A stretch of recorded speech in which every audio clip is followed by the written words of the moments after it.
Graça e paz a todos da parte de Deus Pai e do Senhor Jesus Cristo.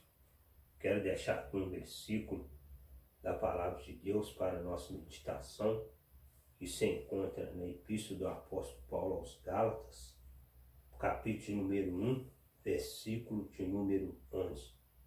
Mas faço-vos saber, irmãos, que o Evangelho que por mim foi anunciado não é segundo os homens, porque não recebi nem aprendi de homem algum, mas pela revelação de Jesus Cristo. Graças a Deus. Nós vamos estar fazendo a oração, agradecendo ao Pai por essa oportunidade de estar gravando esse vídeo e poder estar expondo aqui a revelação da palavra de Deus, daquilo que o Senhor tem nos revelado.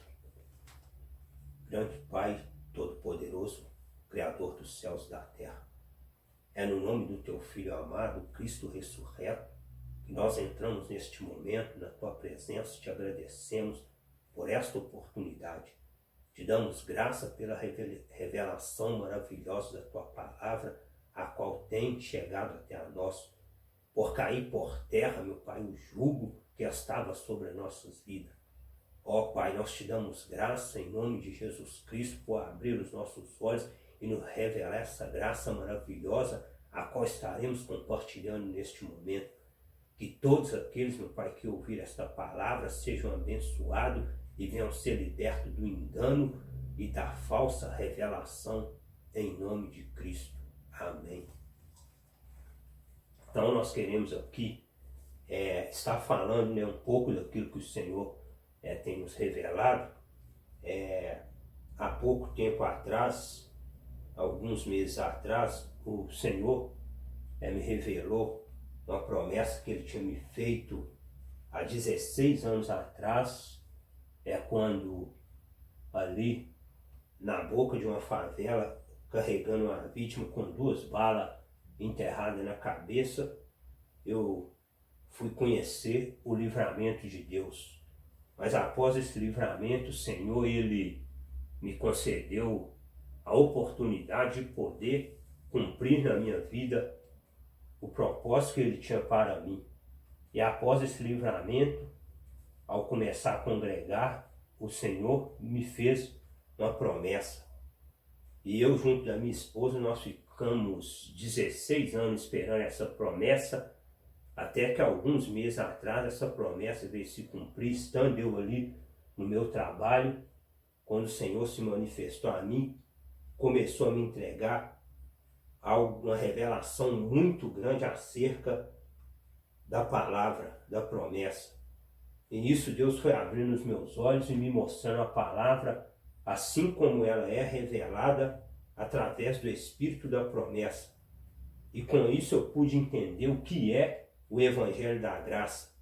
E através dessa revelação eu quero estar compartilhando com todos os ouvintes aqui aquilo que Deus tem me entregado.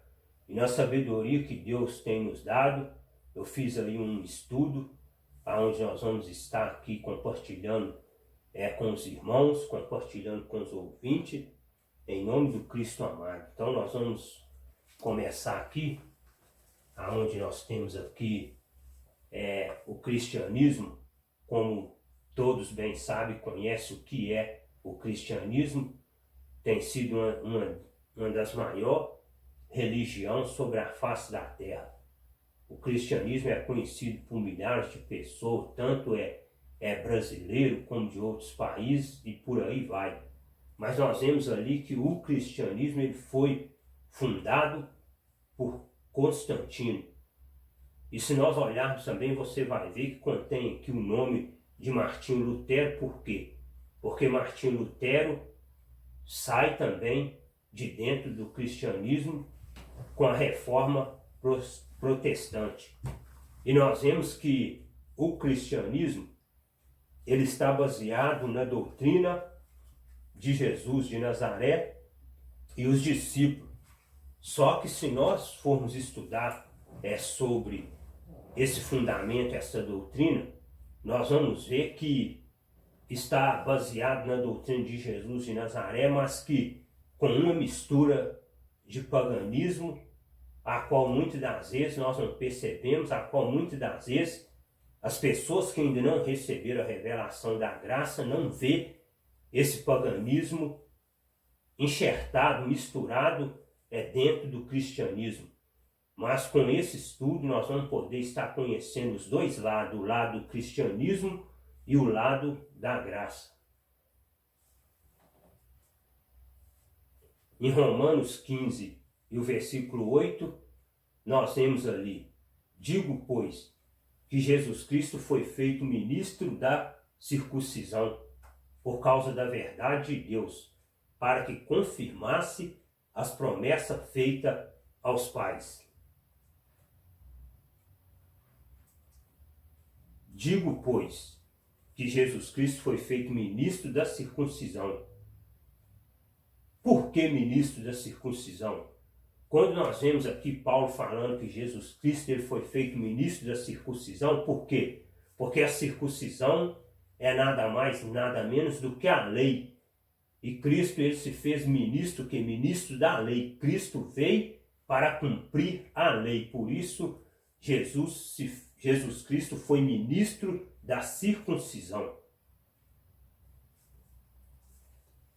E nós vamos ver aqui que dentro do cristianismo encontra-se o partido legalista. O que quer dizer o partido legalista? O partido legalista é aquele que está baseado em cima da lei, aquele que prega a lei e que obedece à lei. E esse partido legalista ele é composto de placas e denominações. Como vocês bem conhecem, são muitas placas que existem e várias denominações, mas toda dentro de um partido legalista, dentro do cristianismo. Nós vamos ver Gálatas 2:9, que nos diz assim: e conhecendo Tiago, Cefas e João, que eram considerados como as colunas, a graça que me havia sido dada, deram-nos a destras em comunhão comigo e com Barnabé, para que nós fôssemos ao gentil e eles à circuncisão.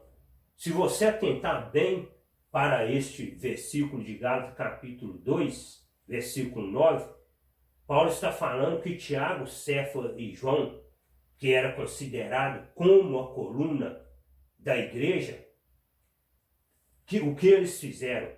Eles tiveram ali um diálogo e naquele diálogo eles acabaram chegando a uma conclusão que Paulo fosse ao gentil, a qual Cristo tinha revelado ele a graça para pregar para o gentil o evangelho da graça, e que Tiago, Pedro e João fosse a circuncisão. Então ficou Pedro, Tiago e João com o evangelho da lei e Barnabé e Paulo com o evangelho da graça.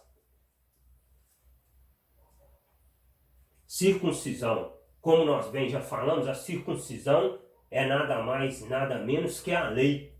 Por que circuncisão? Porque os judeus, eles serviam a lei, eles cumpriam a lei. Por isso que outrora o versículo anterior que nós lemos falar que Tiago, Pedro e João, eles foram a circuncisão, foram o quê? Eles foram a lei. Por quê? Porque eles não eram gentil, eles eram judeu. Em Tito 1:14 nos diz assim a palavra de Deus: não dando ouvido às fábulas judaicas, nem aos mandamentos de homens que se desviam da verdade. Por que Tito está falando isso? Tito está falando aqui não dando ouvido às fábulas judaicas, por quê? Porque Tito era um ministro, um apóstolo da graça, um ministro da graça. Quando ele diz não dando ouvido às fábulas judaicas, o que ele está falando? Ele está falando de Pedro, Tiago e João, que são que judeu, que serviam às fábulas judaicas e nem aos mandamentos de homem que se desviam da verdade. Por que se desviam da verdade? Porque o evangelho da graça, que é a verdade revelada ao gentil, não estavam com os judeus, não estava com Pedro, Tiago e João, estava com Paulo, com Tito, com Timóteo e com todos aqueles que acompanhavam Paulo. Nós vemos aqui, irmão, que dentro do cristianismo, como o cristianismo ele foi fundado, como vocês bem sabem, saiu de dentro da denominação católica, nós vemos que a pátria é Roma, a capital das 7 colinas. Se você ler Apocalipse capítulo 17, verso 9, através da revelação, você vai ver que diz assim, aqui o sentido. Quem tem sabedoria? As 7 cabeças são 7 montes, sobre as quais a mulher está sentada. Os 7 montes, irmãos, que a palavra revela aqui em Apocalipse, são as 7 colinas que estão em Roma. Mas que mulher é essa que está sentada sobre esses 7 montes? A palavra mulher na Bíblia, ela quer dizer, ela significa igreja. Então, a mulher que está sentada sobre esse monte, na capital das 7 colinas, não é nada mais, nada menos do que a Igreja Católica, cuja pátria é Roma. E nós vemos ali que ela tem uma mãe. E qual é a mãe dela? Babilônia. Apocalipse 17, versículo 5. E na sua testa estava escrito o nome mistério, a grande Babilônia. Então a mãe do cristianismo, para que você entenda bem, é a Babilônia, a igreja que está em Roma, na capital das 7 colinas, sentada sobre 7 montes. Filhas. Se ela é mãe, é lógico que ela tem que ter filhas. E a Bíblia revela que essas filhas são a meretrizes. Apocalipse 17, versículo 5.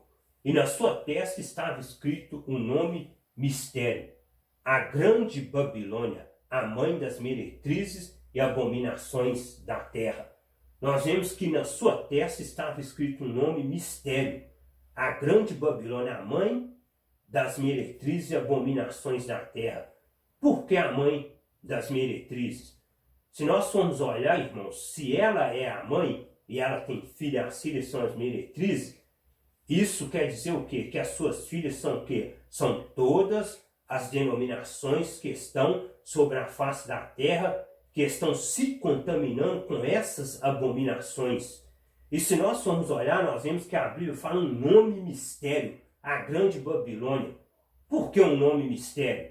Porque se você for ler esse nome mistério que está falando, é uma coisa que ninguém consegue enxergar. É o quê? Que as denominações que estão sobre a face da terra faz parte da grande Babilônia. Saiu de dentro dela. Ela é a mãe e as filhas são as meretrizes. Depois nós vamos estar falando sobre essas abominações e você vai poder entender muito bem esse estudo. Ordenanças. No cristianismo tem ordenanças. E qual é uma dessas ordenanças? A primeira ordenança dela é o batismo. Quando você se aceita, levanta sua mão e aceita a Cristo e passa a seguir o cristianismo, o primeiro passo que você dá, segundo o ensinamento deles, é que você tem que passar pelas águas, você tem que preparar para ser batizado. Aí nós temos ali Lucas 3:2, a qual é o texto que eles tomam como referência para que você seja batizado. Isso no cristianismo. Sendo Anás e Caifás sumo sacerdote, veio no deserto a palavra de Deus a João, filho de Zacarias, e percorreu toda a terra ao redor do Jordão, pregando o batismo de arrependimento para a remissão de pecado. Vejamos que veio a palavra no deserto a quem? A João, filho de Zacarias. E a palavra diz que ele percorreu toda a terra ao redor do Jordão, pregando o batismo de arrependimento. Para quê? Para a remissão de pecado. Por que para a remissão de pecado? Para que os pecados fossem perdoados. Então, João ele veio batizando nas águas, para que os pecados fossem perdoados. Então, em cima deste versículo, surge essa doutrina do batismo nas águas. O segundo A segunda ordenança, nós temos ali ceia, que é Páscoa. A ceia não é nada mais, nada menos do que a Páscoa, que se encontra também em Lucas 22, do versículo 8, 19 e 20. E mandou a Pedro e a João, dizendo: ide, preparai-nos a Páscoa para que a comamos. Vejamos aqui, a Bíblia nos revela que Jesus mandou a Pedro e João para que eles fossem preparar o quê? Preparar a ceia? Não, se fosse para preparar a ceia, aqui no lugar dessa palavra Páscoa estaria escrito ceia. Não. Ide, preparai-nos a Páscoa para que a comamos. E tomando o pão e havendo dado graças, partiu-o e deu-o, dizendo: isto é o meu corpo que por vós é dado. Fazer isto em memória de mim. Em cima, irmãos, deste versículo, a qual nós acabamos de ler, nós vamos estar dando continuidade. Você vai ver que em cima deste versículo se baseia-se a Santa Ceia, a qual é a Páscoa. Lucas 22, 20. Semelhantemente, tomou o cálice depois da ceia, dizendo: este cálice é o novo testamento no meu sangue, que é derramado por vós. Semelhantemente, tomou o cálice o quê? Depois da ceia. Por que depois da ceia? Por que nessa palavra ceia ele não colocou depois da Páscoa? Porque na comemoração da Páscoa havia uma ceia, havia um banquete. Então eles estavam ceando, ao mesmo tempo que eles estavam comemorando a Páscoa, eles estavam ceando. Então depois da ceia, ele toma o cálice, que é o Novo Testamento no sangue dele, que é derramado por vós. Por vós quem? Os discípulos que estavam ali com ele. Por isso hoje se faz a Santa Ceia no cristianismo baseada em cima deste ensinamento de Jesus de Nazaré com os discípulos de quê? Na lei, porque Cristo foi feito ministro da circuncisão. Ele veio para cumprir a lei. Então ele precisava de fazer essa Páscoa, essa última Páscoa junto com os discípulos, para que ali se cumprisse a lei. A terceira ordenança é o dízimo. Malaquias 3 e 10, Mateus 23 e 23. Trazei todos os dízimos à casa do tesouro, para que haja mantimento na minha casa. E depois fazei prova de mim nisto, diz o Senhor dos Exércitos. Se eu não vos abrir a janela do céu, e não derramar sobre vós uma bênção tal, até que dela vos advenha maior abastança. Então, uma terceira ordenança dentro do cristianismo é o dízimo.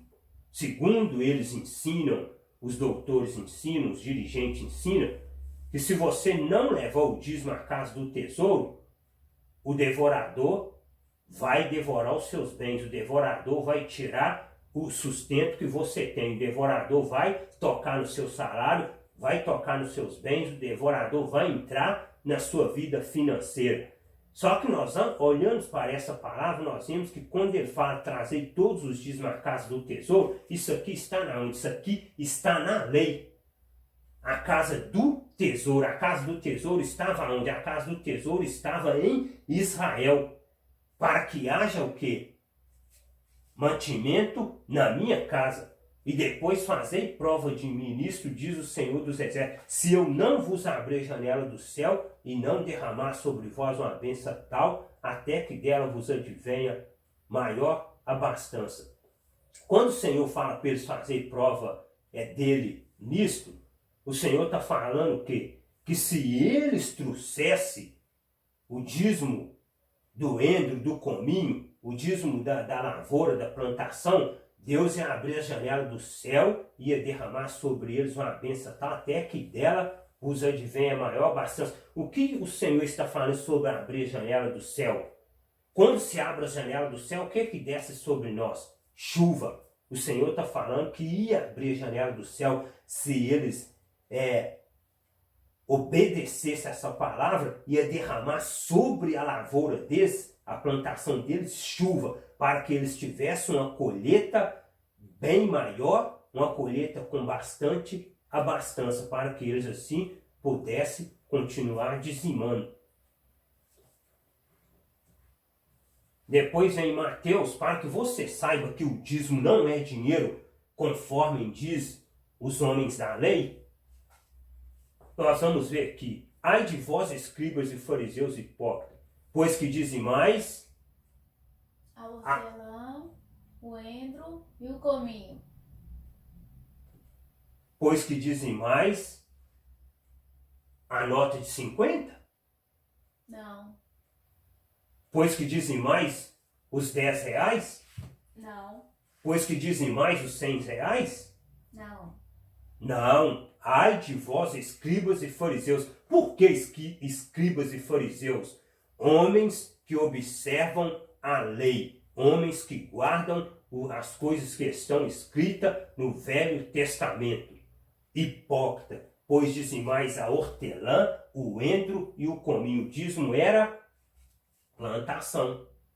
O dízimo não era dinheiro. Mas se você virar e falar, mas como o dízimo não era dinheiro? Aquela época ainda não existia dinheiro, não? Então o que a viúva pobre colocou, depositou ali naquele lugar, da única oferta que ela tinha, das única moedinha que ela tinha, não era dinheiro, não? Era. Aí o Senhor vem e fala, desprezais o mais importante da lei, o juízo, a misericórdia e a fé. Deveis, porém, fazer essas coisas e não omitir aquelas.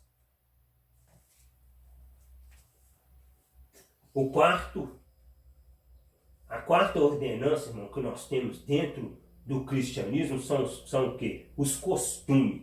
As denominações, cada uma delas tem os seus costumes. Quem conhece as denominações sobre a face da terra sabe muito bem que cada uma delas tem os seus costumes. Uma se traja de uma forma, outra se traja de uma forma, outra proíbe isso, uma proíbe aquilo outro, a outra não proíbe e por aí vai. Aí nós vemos aqui em Deuteronômio 22, esse, não haverá traje de homem na mulher, nem vestirá o homem roupa de mulher, porque qualquer que faz isto, abominação é ao Senhor. Aonde está este versículo?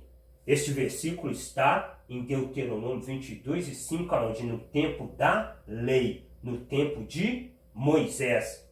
Só que eles pegam este versículo sem entendimento nenhum e sem revelação do Espírito da promessa e traz isso por meio do povo e faz com que o povo se observe isso e comporta conforme esse versículo. Aí proíbe o vestir roupa, aí proíbe usar isso, usar aquilo e por aí vai. Só que este versículo ele está em que? Ele está na lei. Lei.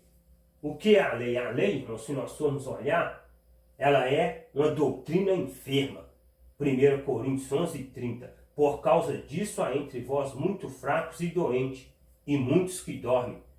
Mas por que há entre vós muito fracos e doentes?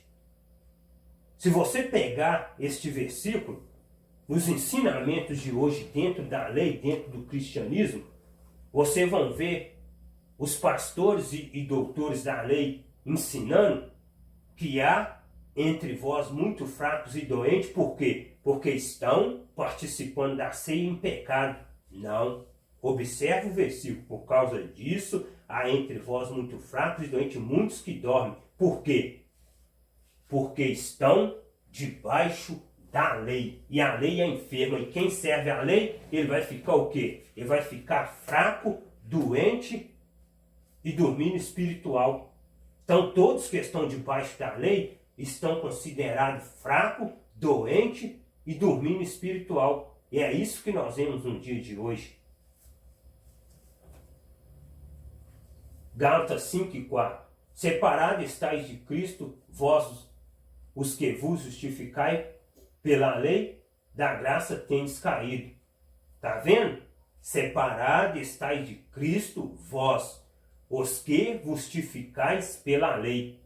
Da graça tendes ficado de pé? Não. Da graça tendes mantido firme? Não. Da graça tendes caído. E se a pessoa caiu da graça, ela está o quê? Ela está curada? Ela está sarada? Ela está sadia? Não. Não, está enferma. Se a pessoa caiu da graça é por quê? Porque ela está tentando se justificar pelas obras da lei. E todo aquele que tentar justificar pelas obras da lei, ele vai cair da graça.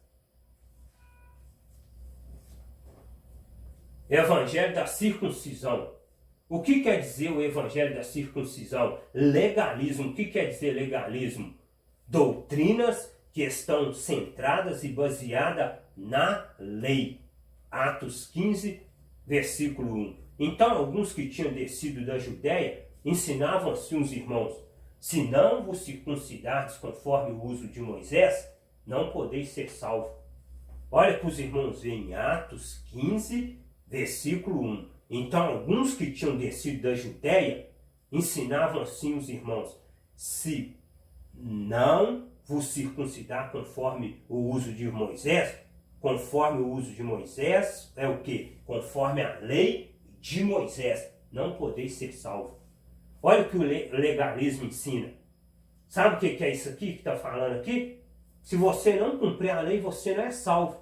Se você não batizar nas águas, você não é salvo. Se você não dizimar, você não é salvo. Se você não participar da ceia, você não é salvo. Sabe o que é isso? Tentando se justificar pelas obras da lei. Legalismo. Evangelhos que estão centrados no legalismo. É cristianismo que está centrado em cima das obras da lei, obedecendo o legalismo. Evangelho da circuncisão.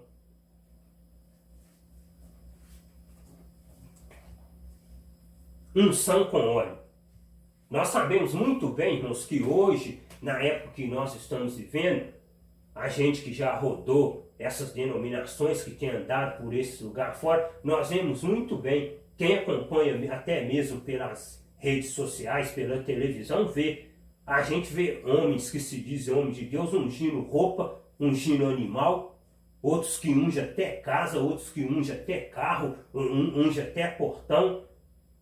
E se nós formos ver a unção com óleo, onde é que está a unção com óleo? No Velho Testamento.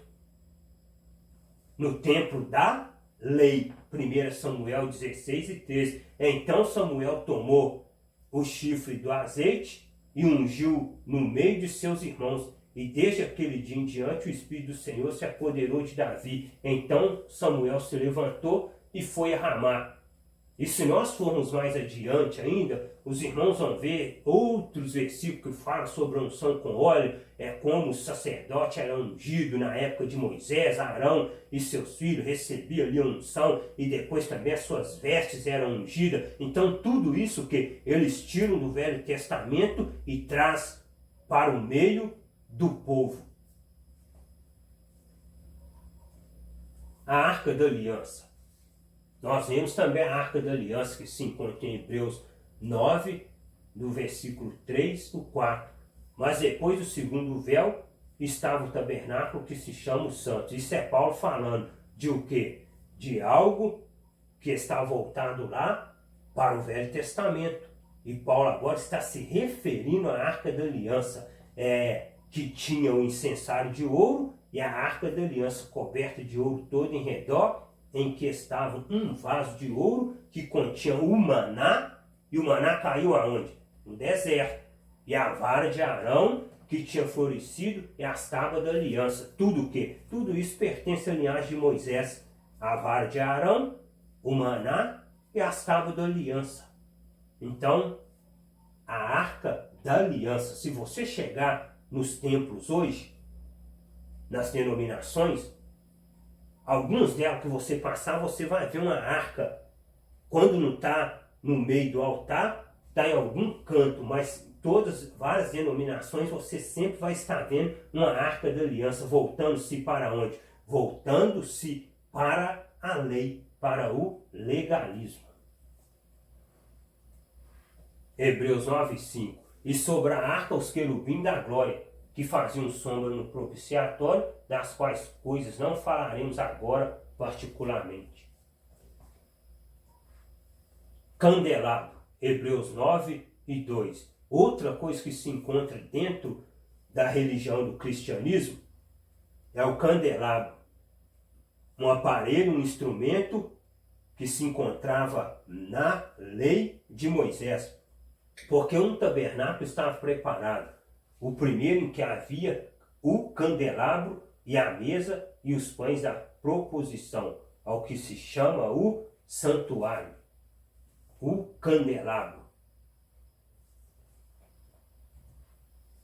O judaísmo. O judaísmo era composto de o quê? Composto de fariseus, saduceus, tinha também os judeus e doutores e mestres. Nós bem sabemos, quando nós vamos olhar a palavra de Deus, que muitos homens que eram doutores e mestres foram consultar o Senhor Jesus Cristo. Isso aonde? Isso dentro do judaísmo. Segundo Timóteo 4:3 nos diz assim: porque virá tempo em que não suportarão a sã doutrina, mas tendo comichão nos ouvidos, amontoarão para si doutores, conforme as suas próprias concupiscências. Paulo está dizendo em Timóteo, porque virá tempo em que não suportarão a sã doutrina. Por que não suportarão a sã doutrina? Porque a sã doutrina, irmãos, ela fala a verdade. A sã doutrina, ela não gera lucro.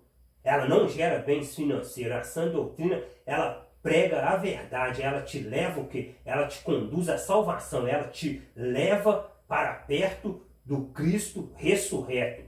Aí a Bíblia fala que eles não suportarão a sã doutrina, mas tendo comichão nos ouvidos, amontoarão para si doutores, conforme as suas próprias concupiscências. Que concupiscências são essas? As concupiscências da carne, as coisas do mundo, que é bebedice, glutonaria, avareza, e por aí vai, riqueza, tudo isso, ganância, tudo isso, por aí vai. Nós vemos que eles amontoarão para si doutores conforme as suas próprias concupiscências. O que mais se tem hoje dentro das denominações que seguem o chamado cristianismo são homens que se diz doutores em PhD, mestre, doutores, muitos, não são poucos. Você chega nesses congressos, você vê quantos homens que se diz doutores estão assim, contaminados. Homens que se diz doutores conforme as suas próprias concupiscências. Pedido de oração. Tiago 5, 14 e 15. Tiago era o quê? Tiago era apóstolo de quê? Da graça? Não, Tiago era apóstolo da lei. O que Paulo falou lá atrás?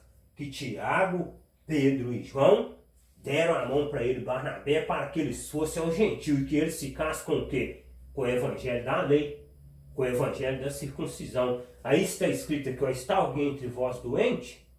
Ele está perguntando, está alguém entre vós doente? Isso é Tiago perguntando. Chame os presbíteros da igreja e do Senhor.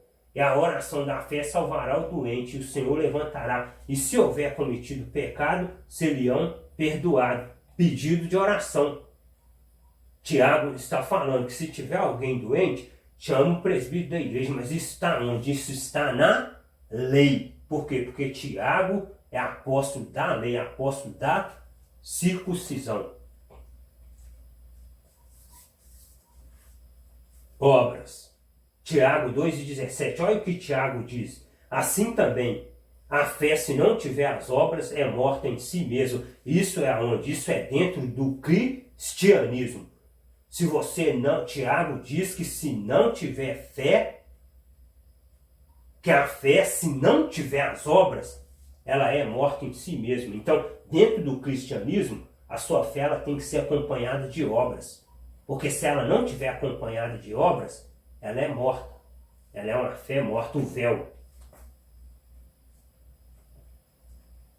2 Coríntios 3, 14 e 15.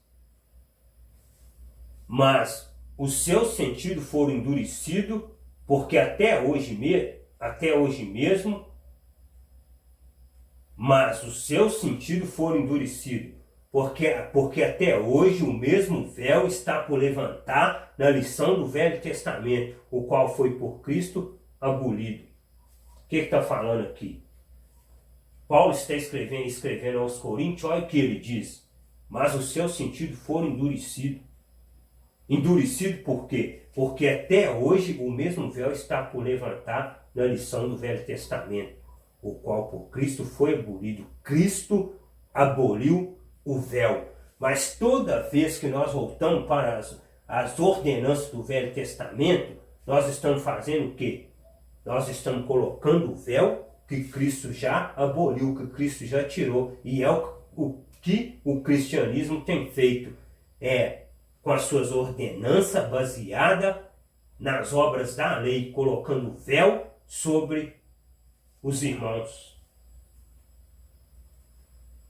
2 Coríntios 3, 15 e 16. E até hoje, quando é a lei do Moisés, o véu está posto sobre o coração deles. Começou a se voltar para a lei, o que acontece? O véu é colocado sobre o coração de quem? O coração dos irmãos, o coração dos ouvintes que obedecem à lei. Só que nós vemos aqui, que é mais embaixo, olha o que o versículo diz: mas quando se converter ao Senhor, então o véu se tirará. Mas quando se converter ao Senhor, então o véu será tirado. O véu se tirará. Quando se converter ao Senhor? Quando? Quando eu batizar? Quando eu dizimar? Quando eu participar da ceia? Não, quando eu aceitar o evangelho da graça, o evangelho que me liberta do jugo, que me liberta da escravidão, que me liberta do costume, preceito e doutrina dos homens. Religião.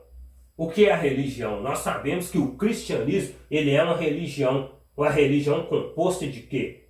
Composta de ordenança, composta de costumes. E a religião, o que tem dentro da religião? Escravidão e rudimento.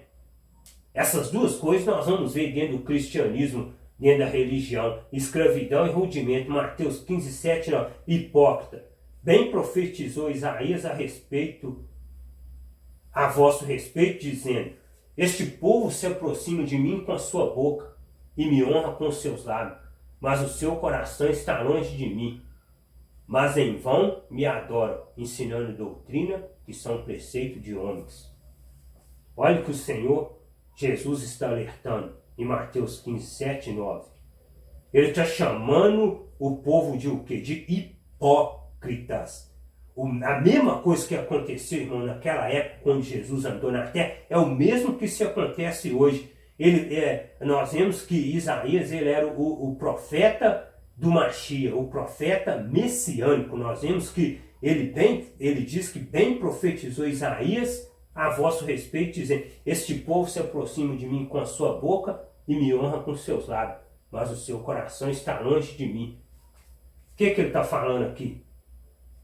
Não adianta eu estar no templo todo dia, louvar, orar, glorificar, exaltar o nome dele, honrar ele com a minha boca e com os meus lábios, e o meu coração está longe dele. O que ele quer dizer com isso? Por que o meu coração, por que o coração do povo está longe dele?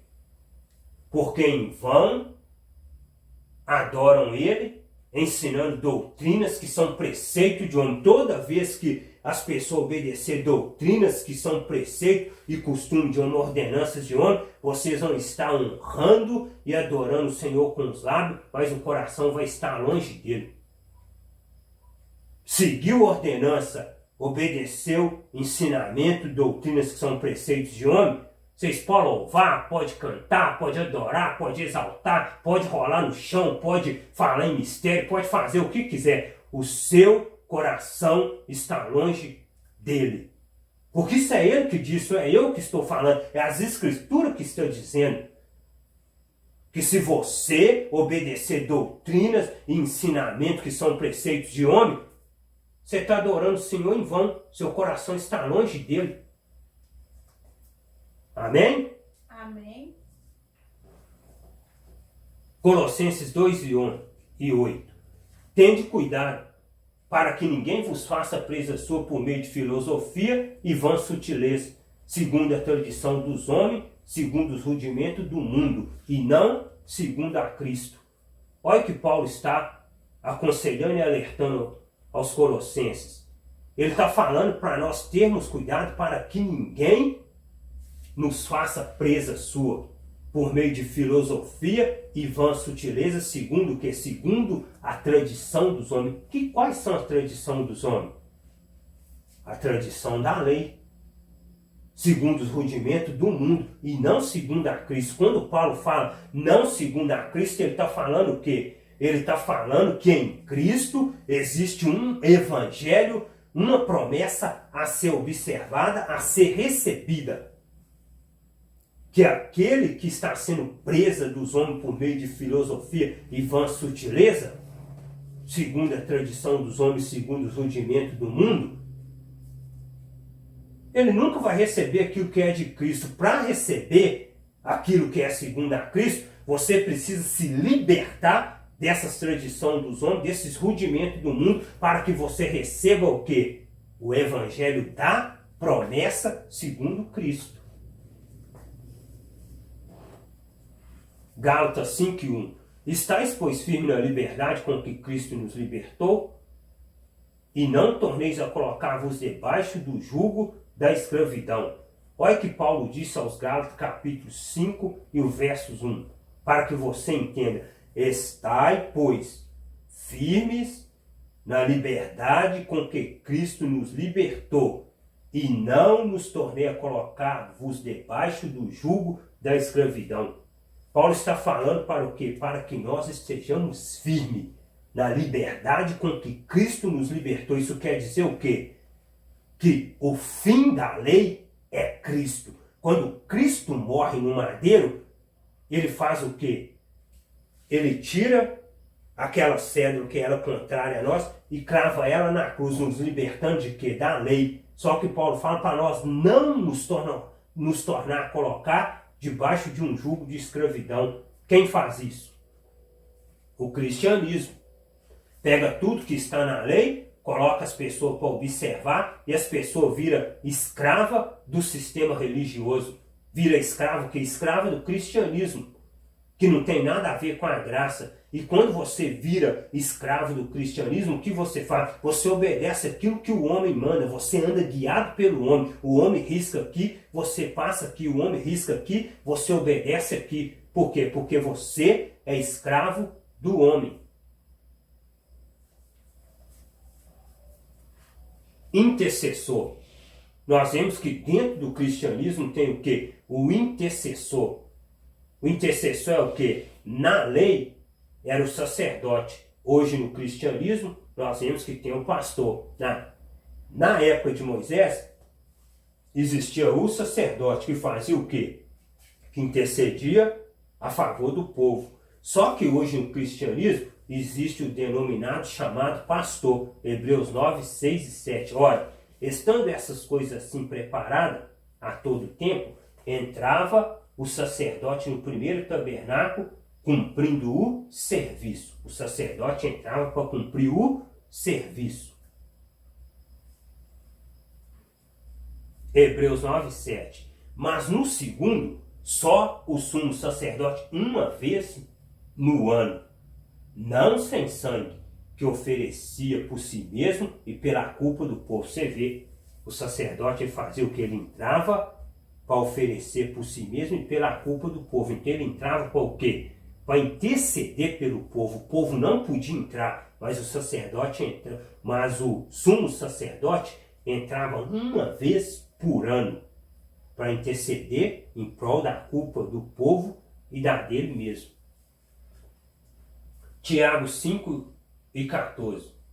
Agora nós vamos para o lado de quem? Agora nós vamos falar a respeito dos pastores. No tempo de Moisés havia o sacerdote. Agora, no cristianismo, existe o pastor. Está alguém entre vós doente?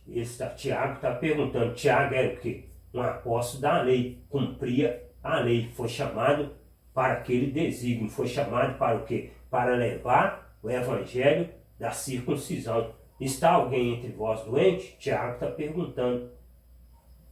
Chame os presbíteros da igreja e ore sobre ele, ungindo com azeite, em nome do Senhor. Quem fazia isso? Quem fez isso? Moisés. O que Moisés fez na hora de consagrar Arão e os filhos de Arão? ungir Arão e ungir também as roupas deles. E agora, no cristianismo é a mesma coisa. O que eles fazem? Chame os presbíteros da igreja e ore sobre ele, ungindo com azeite, em nome do Senhor. Isso era uma prática e um costume que existia onde? Na lei. Tiago mandava que os judeus que servia a ele, que era discípulos dele, fizesse isso aqui, ó. Está alguém entre vós aí doente? Chama o presbítero lá da igreja e ore sobre ele, que vai te ungir com azeite em nome do Senhor e você vai ser curado. Mas isso não é para os gentios, isso é para os judeus, para a igreja da lei. Agora que você entendeu sobre a lei, vamos entender agora sobre a revelação da graça. Então, tudo isso que nós acabamos de falar, de ensinar, irmão, está tudo dentro do cristianismo, dentro da doutrina do cristianismo, a qual começou com Constantino e dali saindo Martinho Lutero, veio saindo a outras denominações da terra, a qual todas estão baseadas sobre a lei. Vamos entender agora sobre a revelação da graça. Agora nós vamos falar um pouco sobre a revelação da graça. Por que a revelação da graça? Porque antes da cruz é uma coisa. Antes da cruz é o quê? Antes da cruz é Jesus Cristo em carne. Se fez homem e habitou entre os judeus. Jesus Cristo em carne. Em um corpo de carne andando com os judeus. Ensinando para eles o quê? As obras da lei, veio para cumprir a lei. Só que depois da cruz é outra coisa. Depois da cruz é o Cristo glorificado, o qual se manifestou a quem? Se manifestou a Pedro? Se manifestou a Tiago? Se manifestou a João? Se manifestou aos 11 discípulos? Não, se manifestou a Paulo, o apóstolo da revelação da graça. Então agora nós vamos entender um pouco sobre esse assunto da graça. Revelação da graça. Fundado por Paulo, Barnabé, Timóteo, Tito, Filemon. Baseado em quê? Na doutrina de Jesus de Nazaré? Não, baseado por divina revelação do Cristo glorificado. Gálatas 1:1. Paulo, apóstolo, não da parte dos homens, nem por homem algum, mas por Jesus Cristo e por Deus Pai, que o ressuscitou dentre os mortos. Que nós vemos aqui? Que Paulo é apóstolo como? Não da parte dos homens. Por que não é da parte dos homens? Porque pastor nenhum, bispo nenhum, ungiu Paulo com óleo para Paulo se tornar um apóstolo, não. Quem colocou Paulo como apóstolo gentil foi o Cristo glorificado. Homem nenhum, você não vai encontrar na Bíblia, em página nenhuma da Bíblia, homem ungindo Paulo com óleo para que Paulo se tornasse um apóstolo, para que Paulo se tornasse um presbítero, um pastor. Não. Paulo recebeu o evangelho da divina revelação da graça do Cristo glorificado. Gálatas 1:11 e 12. Mas faço-vos saber, irmão, que o evangelho que por mim foi anunciado não é segundo os homens. Porque não recebi nem aprendi de homem algum, mas pela revelação de Jesus Cristo. Paulo está falando para aqueles que não sabiam, que ele ia fazer eles saber que o evangelho que ele estava anunciando não era segundo os homens. Por que não era segundo os homens? Não era o evangelho da lei. Não era o evangelho de costume, o evangelho de ordenanças, não era o evangelho de prática que estão na lei, era o evangelho da graça, o evangelho que liberta da escravidão, que liberta dos rudimentos do mundo. Por quê? Porque ele não recebeu e nem aprendeu de homem algum, mas recebeu por quem? Quem revelou para Paulo este evangelho foi o próprio Jesus Cristo. Congregação da graça. Nós vemos aqui que Paulo, por onde Paulo andou e ganhou seus discípulos, fez discípulo para Cristo, ganhou pessoas para o evangelho da graça. Nós vemos aqui que essas congregação você vai ver que elas não têm placa. A gente não vê citando placas aqui com nome, a gente não vê citando denominações, instituição, porque a igreja não era uma instituição, a igreja não era uma empresa. Nós vemos aqui que em Colossenses 4:15, olha o que Paulo diz: saudai os irmãos que estão em Laodiceia, e a ninfa e a igreja que está em sua casa. Filemão 1:2. E a nossa amada Áfia e a Arquipo, nosso companheiro de lutas, e a igreja que está em tua casa. Romanos 16:5. Saudai também a igreja que está em sua casa. Saudai a Epeneto, meu amado, que é as primícias da Ásia para Cristo. Circuncisão feita por Cristo. Não é circuncisão feita pela mão dos homens. Na lei, a circuncisão era feita na carne. Só que na graça, a circuncisão é feita no espírito, no homem interior, não é mais na carne. Na lei, a circuncisão era feita na carne. Na graça, a circuncisão é feita no espírito, no homem interior. Aí nos diz assim, ó, o qual se deu a si mesmo por nossos pecados, para nos livrar do presente século mal, segundo a vontade de Deus, nosso Pai.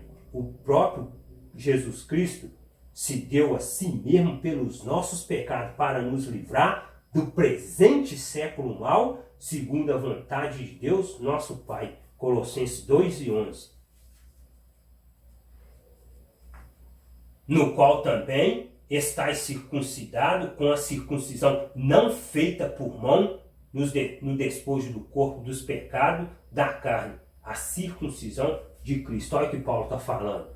Que essa circuncisão, ela não é feita por mão no despojo do corpo, não é feita na carne.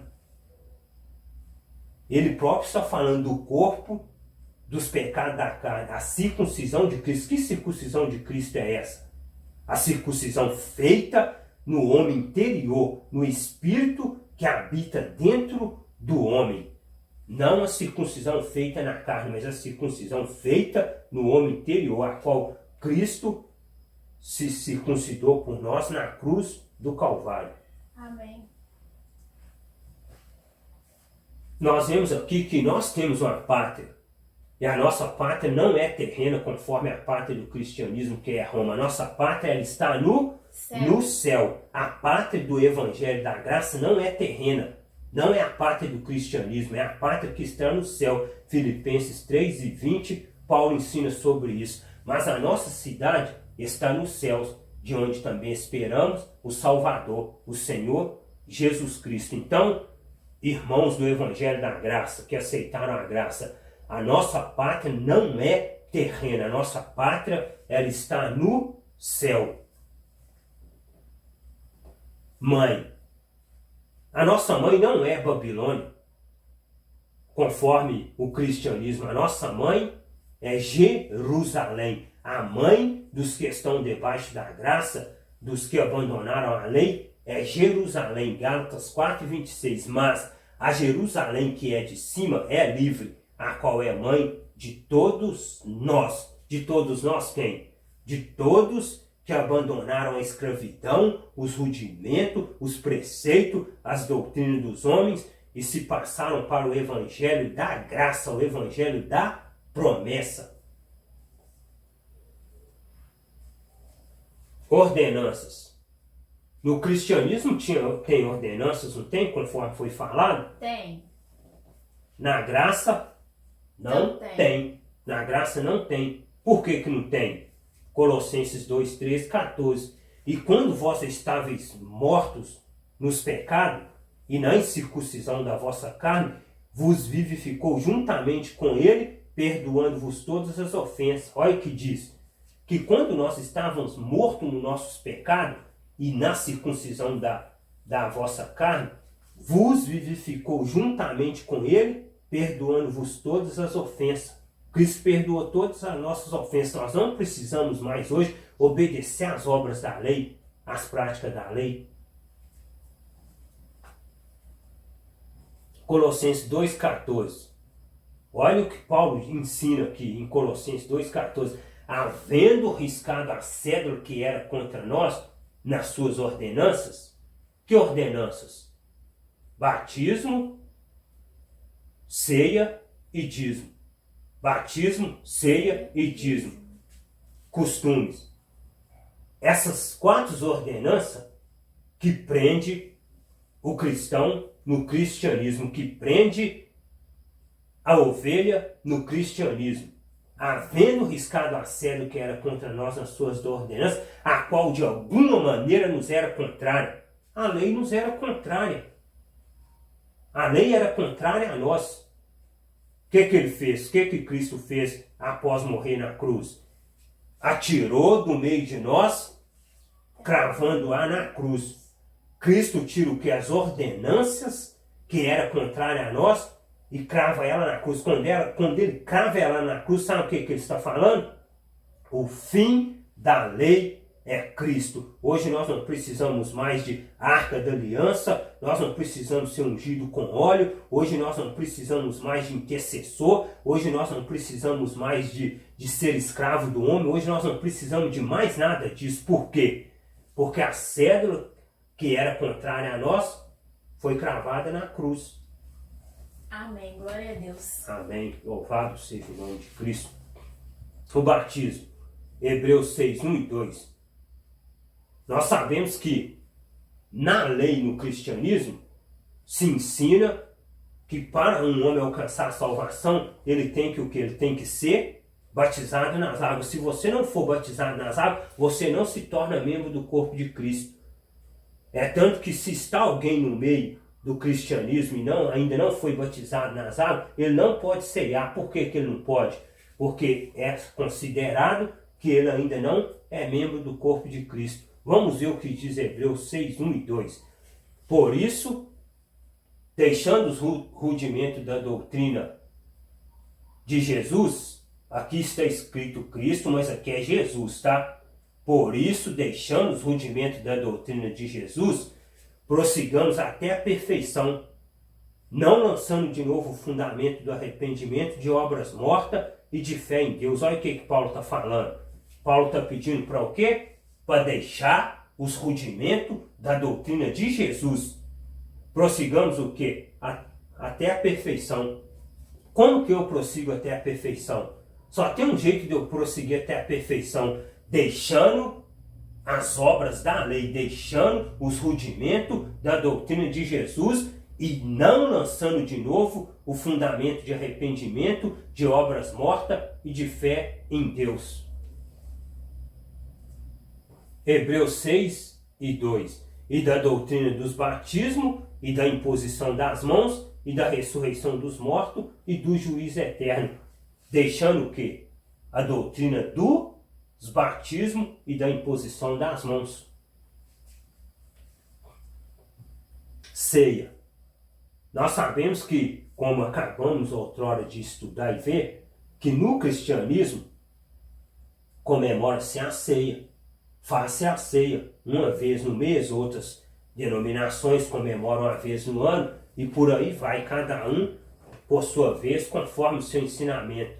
Só que nós vemos que a ceia ela é nada mais, nada menos que a Páscoa. E a Páscoa era feita para quem? A Páscoa era feita para os judeus. Por que a Páscoa ela não é feita para nós que estamos na graça? Porque Paulo diz em 1 Coríntios capítulo 5, versículos 6 e 8, não é boa a vossa jactância. Não sabeis que um pouco de fermento faz levedar toda a massa?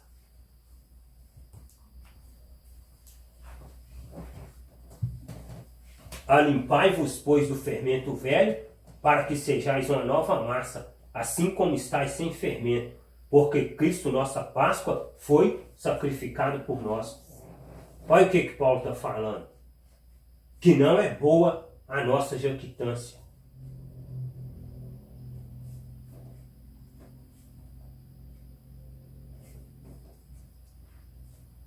Olha o que Paulo diz.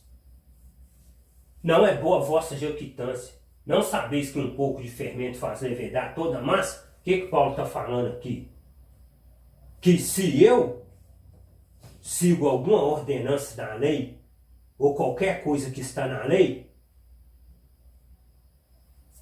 eu estou obedecendo todas, estou seguindo todas. Isso quer dizer o quê? Que um pouco de fermento faz levedar toda a massa. Quem aqui trabalha com pão, com farinha, sabe muito bem que um pouco de fermento que você coloca na massa, ele não atinge só um lado da massa, ele leveda toda a massa incorpora. Isso quer dizer o quê? Que se eu me contamino com algum tipo de religião ou algum tipo de ensinamento que está na lei, eu estou o quê? Eu estou me corrompendo por inteiro. Alimpai-vos, pois, do fermento velho, para que sejais uma nova massa. Paulo está falando para o quê? Para você ser limpado do fermento velho. Mas que fermento velho é esse, irmão? As obras da lei. As obras do Velho Testamento, antes da cruz, Jesus de Nazaré. Alimpais-vos, pois, do fermento velho, para que o quê? Para que sejais uma nova massa. Como que eu vou ser uma nova massa? Largando tudo aquilo que está na lei, tudo aquilo que faz parte do Velho Testamento, tudo aquilo que está antes da cruz e aceitando o que está depois da cruz, aceitando o que está com Paulo, o que está na graça, assim como estáis sem fermento, porque Cristo, nossa Páscoa, foi sacrificado por nós. Se Cristo, a minha Páscoa, a nossa Páscoa, foi sacrificado por nós, eu preciso ficar fazendo Páscoa? Não. Eu preciso ficar fazendo ceia? Nós precisamos ficar fazendo ceia uma vez por ano ou uma vez por mês? Não. Quando eu faço isso, sabe o que nós estamos fazendo? Desfazendo do sacrifício do Calvário. Toda vez que você come pão e bebe suco, você está desfazendo do sacrifício do Calvário, porque Cristo, nossa Páscoa, já foi sacrificado por nós. O último cordeiro a ser sacrificado. Quando Cristo é sacrificado e morre na cruz do Calvário, o fim da lei é Cristo, acabou as obras da lei. Não tem mais Páscoa, não tem mais dízimo, não tem mais ceia. Acabou, não tem. Por quê? Porque Cristo, nossa Páscoa, foi sacrificado por nós. Amém. 1 Coríntios 5:8. Por isso façamos a festa. A Páscoa era o quê? A Páscoa era uma festa que os judeus faziam, que durava o quê? Que durava durante 7 dias. Por isso façamos a festa, não com fermento velho. Numa linguagem aqui mais original para você entender, por isso façamos a festa, não com a Páscoa do Velho Testamento, nem com o fermento da maldade e da malícia, mas com os armos da sinceridade e da verdade. Mas com o quê? Mas com o evangelho da sinceridade e da verdade, mas com o evangelho da graça, da sinceridade e da verdade. Façamos a festa com o quê? Com aquilo que é verdade, não com aquilo que é mentira, que está na lei. Mateus 16, 6 e 12. E Jesus disse-lhes: adverti e acautelai-vos do fermento dos fariseus e saduceus. Nós acabamos de falar sobre o fermento. Muitos podem pensar que é fermento de pão. Não. O fermento que Jesus está falando aqui é o quê? É a doutrina dos fariseus e saduceus. Então compreenderam que não disseram que se guardasse do fermento do pão, mas da doutrina dos fariseus. E quem são os fariseus? Homens que obedeciam e guardavam a lei. Então, quando se pede para se limpar do fermento velho, está pedindo para você o quê? Se limpar da lei. Sair de cima da lei, não cumprir a lei. Entrar na graça, que é o quê? A doutrina de Paulo, a sã doutrina. Dizem, nós vemos que no cristianismo é preciso contribuir para que o quê? Para que o devorador seja repreendido. Só que se nós formos olhar, nós vemos que há um grande engano por causa disso. Porque se você estudar a cultura judaica, você vai ver que aquele devorador que a Bíblia está falando é o gafanhoto, a largata, a locusta e o pulgão. 3 tipos de inseto, 3 tipos de verme, que se o povo de Israel não levasse o dízimo da colheita, Deus ia liberar esses gafanhotos, esses insetos, para o quê? Para entrar na lavoura deles e destruir a lavoura deles. Hoje no cristianismo, na religião pagã, o que eles pegam e fazem? Eles falam que aqueles gafanhotos e aqueles insetos são demônios devoradores que vai entrar na sua casa e devorar seus bens, devorar o seu salário, se você não contribuir com 10% do seu salário. É ensinado que se você não contribuir com 10% do seu salário, o devorador vai devorar a sua casa. Só que se nós formos olhar, trazendo para a realidade da vida, se fosse o devorador que ia devorar os bens do crente, do irmão que não é dizimista, era para aquelas pessoas, irmãos, que não aceitaram a Cristo, que não estão servindo a palavra de Deus, não ter nada. Era para estar até sem as calças. Por quê? Porque se o devorador está tocando naquilo de uma pessoa que se diz crente, que se diz servir o Senhor, quando dirá daqueles que nem conhecem o Senhor, pegue e olhe dentro do templo, das congregações, tem crente passando fome, crente passando necessidade, crente que é dizimista pedindo cesta básica, crente que é dizimista desempregado, crente que é dizimista faltando pão em casa. Enquanto isso, os pastores vão se enriquecendo, vão tendo suas melhores casas luxuosas, os seus melhores carros e por aí vai. Enquanto isso, se você não dizimar não, o devorador vai entrar na sua vida. Aí as pessoas que são dizimistas, irmão, que se diz ser dizimista fiel, porque isso aconteceu até comigo, mas louvado e glorificado seja o nome do Senhor, que hoje nós estamos libertos pela graça e misericórdia de Deus. O dizimista fiel, ele é assim, recebeu o salário, chegou naquele dia, as coisas apertou, não deu para ele tirar o 10%, e ele não pôde dar os 10%, no dia seguinte, se quebrou o pé da geladeira, ou caiu um copo no chão, é o devorador, é o demônio que está entrando na minha vida, só porque eu não dei o dízimo. Mentira. Por quê? Porque você está sendo enganado pelo homem. Você está cumprindo uma obra que é da lei. Porque aqueles devoradores não são demônios, são gafanhotos. São largata, pulgão e locusta. Não tem nada de demônio naquilo ali. Eram enviados para devorar a lavoura do povo de Israel. Só que quando você chega na graça, você vai ver Paulo ensinando em 2 Coríntios capítulo 9, algo muito oposto, muito ao contrário daquilo que se ensina dentro do sistema religioso, dentro das denominações. Cada um contribui segundo propôs no seu coração. Cada um contribui segundo propôs no seu coração. Hoje eu senti de dar R$10 do meu salário. R$10. Não, eu senti de dar R$100, vou dar R$100. Senti de dar o salário todo, vou doar o salário todo. Deus tem me abençoado. Só que Paulo fala, não com tristeza. Não adianta você dar e depois ficar triste, não. Porque o que muitas das vezes acontece dentro das denominações é isso. A pessoa dá e depois fica pensando, não podia ter dado. Eu não podia ter dado porque eu estou passando necessidade de pão, mas eu vou dar por causa da minha vida com Deus. Porque se eu não dar, eu não vou ser salvo. Aí a pessoa dá e dá com tristeza no coração dela. E Paulo está falando, não com tristeza ou por necessidade. Como assim por necessidade? Eu vou dar. Eu vou dar o dízimo por quê? Porque se eu der o dízimo, mês que vem meu salário aumenta. Estou fazendo prova com Deus e Deus vai me prosperar. Se eu der o dízimo, meu carro não vai estragar fácil. Se eu der o dízimo, Deus vai me dar uma casa melhor do que a que eu tenho. Se eu der o dízimo, não vai faltar pão para mim, não vai faltar roupa para mim. Ou por necessidade. Você não pode dar por necessidade. Por quê? Porque Deus ama o que dá com alegria.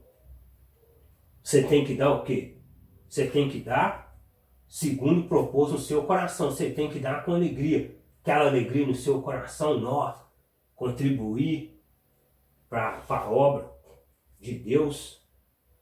Com R$10, estou alegre, estou satisfeito com isso. Eu contribuí, eu sou um contribuinte. Mas isso aonde? No Evangelho da Graça. No cristianismo se ensina. Isso nunca vai se ensinar. Por quê? Porque no cristianismo, no sistema religioso, se ensina que você tem que dar 10%. Por quê? Porque se ensinar a verdade, o lucro vai cair por terra. Se ensinar a verdade, acabou a mamata que eles têm andado nela, acabou tudo isso, acabou a regalia. Por isso não se ensina a verdade. Mas louvado seja o nome do Cristo ressurreto, que não deixa ninguém enganado, que nesses últimos dias aprove derramar do seu Espírito sobre toda a carne, para quê? Para que a verdade fosse revelada aos escolhidos do Senhor, aos eleitos de Deus. E para a honra e glória de Cristo, nós estamos aqui revelando essas maravilhas que o Senhor tem nos revelado. Amém. Costumes. Colossenses 2, 20 e 22. Se, pois, estáis mortos com Cristo quanto aos rudimentos do mundo, por que vos carregam ainda de ordenanças, como se vivesses no mundo? Olha o que Paulo diz. Se eu estou morto com Cristo quanto aos rudimentos do mundo, por que eu vou ficar obedecendo ordenanças de homem? Como se eu estivesse vivendo no mundo, eu já não morri para Cristo. Quem vive para o mundo é a carne. Na carne não habita bem algum, na carne não habita nada que você pensar de bom, habita na carne. A carne quer viver para o mundo. Por isso que Paulo nos alerta e nos ensina sobre as concupiscências da carne, andai em espírito e não cumprirei as concupiscências da carne. Por quê? Porque a carne ela puxa para aquilo que está no mundo. A carne puxa para quê? Para os rudimentos do mundo. Aí Paulo diz, se pois estáis mortos com Cristo quanto aos rudimentos do mundo, por que vos carregam ainda de ordenança, como se vivesses no mundo? Tais como,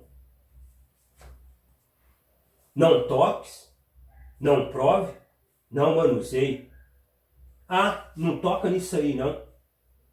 Não toca nisso aí não, que se você tocar você vai pecar. Aí eu vou entrar no caso da ceia.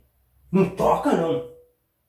Não toca nesse pão, nesse cálice não, que se você tocar em pecado, Deus vai entrar em juízo com você. Deus vai te matar, Deus vai tratar contigo. Não toque nesse pão e nesse cálice.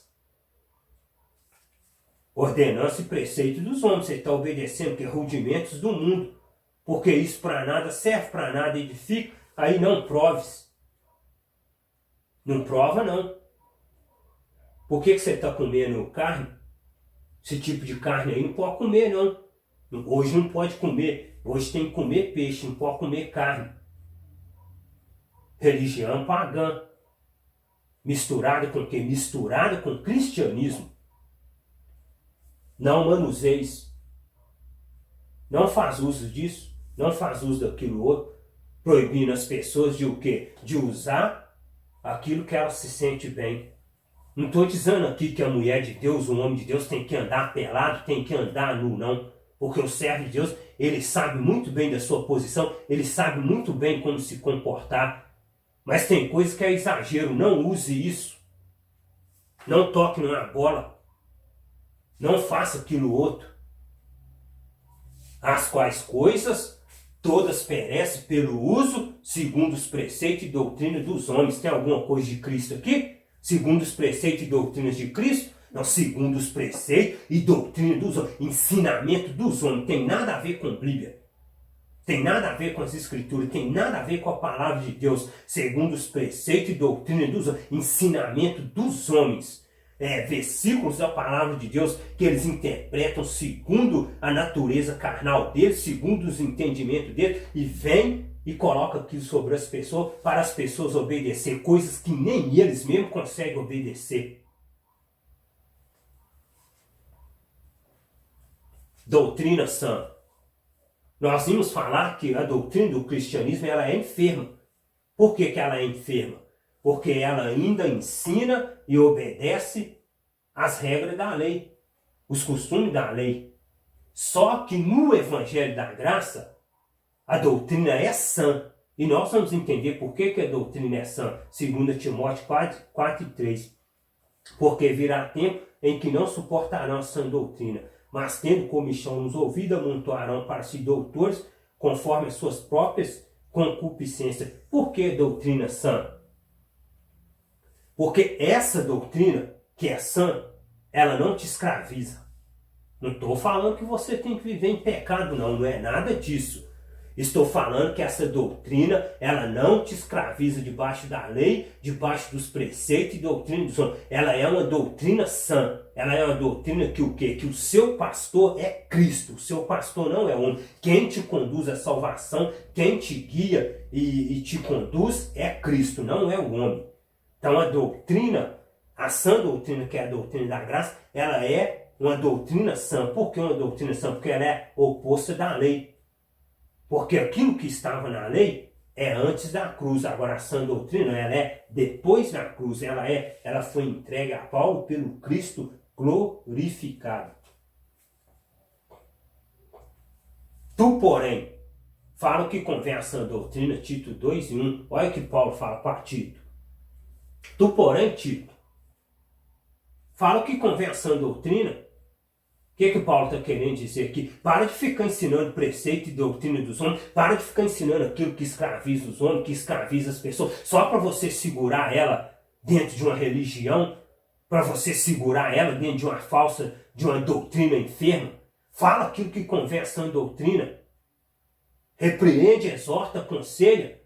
Fala aquilo que é verdade, fala aquilo que Cristo nos revelou, fala aquilo que pertence ao Evangelho da graça, não fala aquilo que pertence à lei, ao Evangelho da circuncisão, mas fala aquilo que convém à sã doutrina, o qual outrora o sistema religioso, o cristianismo, não tem falado. Mas por que não tem falado? Porque ainda não recebeu a revelação do Evangelho da graça. Porque para isso tem que ser escolhido pelo Senhor, tem que ser escolhido por Cristo. Amém. Evangelho da incircuncisão. Que evangelho da incircuncisão é esse? O que Pedro, Tiago e João pediu para que Paulo fosse o Evangelho da graça, o Evangelho dos gentios, que Paulo recebeu no terceiro céu. Gálatas 2:7-9. Antes, pelo contrário, quando viram que o evangelho da incircuncisão me estava confiado, como a Pedro da circuncisão, é o que Paulo diz. Antes, pelo contrário, quando Pedro, Tiago e João viram que o evangelho da graça, da incircuncisão, estava confiado a ele, como a Pedro que o evangelho da circuncisão, o evangelho da lei. Então, o evangelho da graça estava confiado a Paulo, o evangelho da lei confiado a Pedro. Gálatas 2:9. E conhecendo Tiago, Pedro e João, que eram considerados como as colunas o quê? Eram os 3 discípulos que mais estava próximo de Jesus. Tiago, Pedro e João. Quem estava no Monte da Transfiguração? Se você olhar, estava Tiago, Pedro e João. Quem que Jesus convidou para orar no Getsêmani? Tiago, Pedro e João. Eram considerados como o quê? Colunas. Como as colunas. Coluna de quê? Do Evangelho da circuncisão. Como as colunas do Evangelho da lei. Olha o que diz. A graça que me havia sido dada, a quem? A Paulo. Deram-nos a mão, deram a mão a Paulo e Barnabé, para que o quê? Para que eles fossem a quem? Aos judeus? Aos gentios. Aos gentios. E eles aos judeus. Circuncisão, lei. Então, para entender certo aqui está falando, vou ler, colocando aqui com as minhas palavras para que você entenda bem. E conhecendo Tiago, Pedro e João, que era considerado como as colunas da igreja da lei, a graça que me havia sido dada, deram-nos a mão em comunhão comigo e com Barnabé, para que nós fôssemos ao gentio e eles aos judeus. Por que está falando circuncisão ali? Porque a circuncisão é da lei, é do judeu, do judaísmo. Unção do santo. 1 João 2:7, nós vemos que lá havia unção com óleo. A unção com óleo existia. Existe no cristianismo. Eles têm que ungir com óleo. Se alguém vai ser consagrado a presbítero, consagrado a pastor, ele tem que ungir com óleo. Se alguém está enfermo, ele unge com óleo. E fora as campanhas, você vai levar esse vídeo de óleo, chegar lá, você vai ungir o porco, você vai ungir o cachorro, você vai ungir a cadeira, você vai ungir pau, vai ungir o que você quiser. Fora as campanhas que existe por aí, que a gente vê dentro das denominações, dentro das quatro paredes, coisa absurda que o quê? Que prende quem? Que prende o cristão? Não, que prende o religioso, que prende todo aquele que quer justificar pelas obras da lei. E olha o que Paulo diz, o que diz em 1 João capítulo 2, versículo 27. E a unção que vós recebeste dele fica em vós. E não tendes necessidade de que alguém vos ensine. Mas como a sua unção vos ensina todas as coisas e é verdadeira e não é mentira, como ela vos ensinou, assim permanecereis nele. Então ele está falando o quê? Que a unção que nós recebemos dele, ela fica em nós. Que unção que é essa? O Espírito Santo. O Espírito de Deus fica em quem fica em nós, que nós recebemos, que a promessa do Pai fica em quem fica em nós. Para que ninguém nos ensine nada.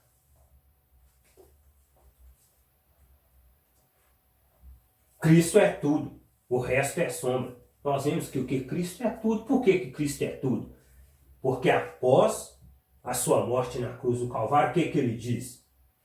Está tudo consumado. Então hoje Cristo é tudo.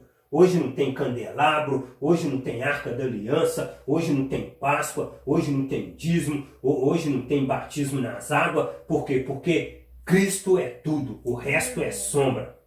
Colossenses 2,17, que são sombra das coisas futuras, mas o corpo é de Cristo. Aquelas coisas tudo era sombra das coisas futuras, que já aconteceu quando?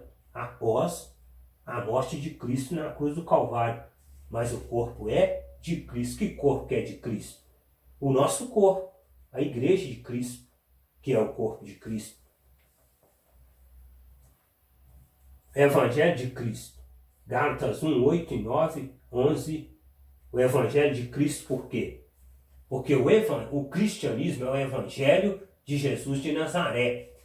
Ministro da circuncisão, ministro da lei, veio cumprir a lei. Então o cristianismo está baseado no Evangelho de Jesus de Nazaré. Só que o Evangelho da graça, ele está baseado em quê? Em Cristo. No Cristo ressurreto, o Cristo glorificado, a qual Paulo teve um encontro com ele. Olha o que diz Paulo em Gálatas. Mas ainda que nós mesmos, ou um anjo do céu vos anuncie outro evangelho, além do que já vos tem anunciado, seja anátema. Essa palavra anátema, ela quer dizer o quê? Amaldiçoado. Paulo está falando o quê? Se vier alguém pregando outro evangelho, ou até mesmo um anjo do céu, além do que já vos temos anunciado, além do que eles tinham anunciado, que essa pessoa fosse amaldiçoada. Sabe o que eu vejo aqui? Sabe o que nós aprendemos aqui?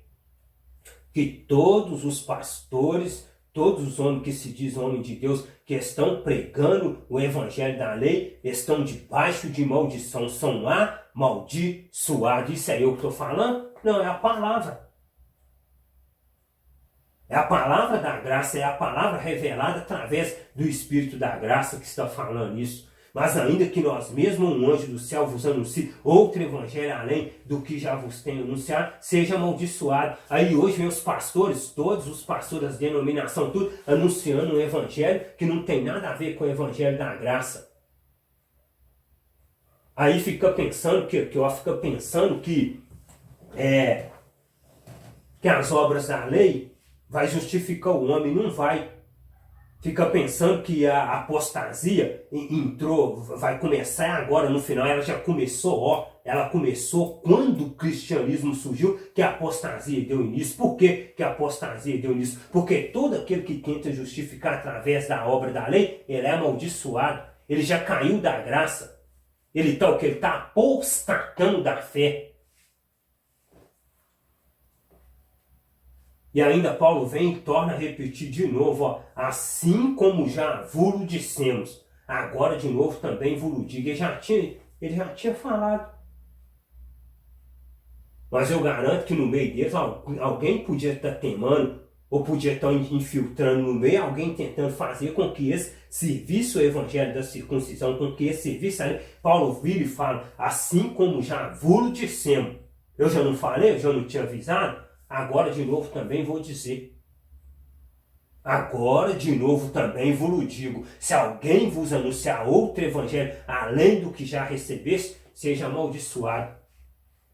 Aí, hoje anuncia esse outro evangelho, além daquele que Paulo recebeu, que é o evangelho da graça, e fica todo mundo debaixo de maldição, obedecendo regra, preceito, doutrinas, ordenança e costume de homem, e não sabendo que já caiu da graça.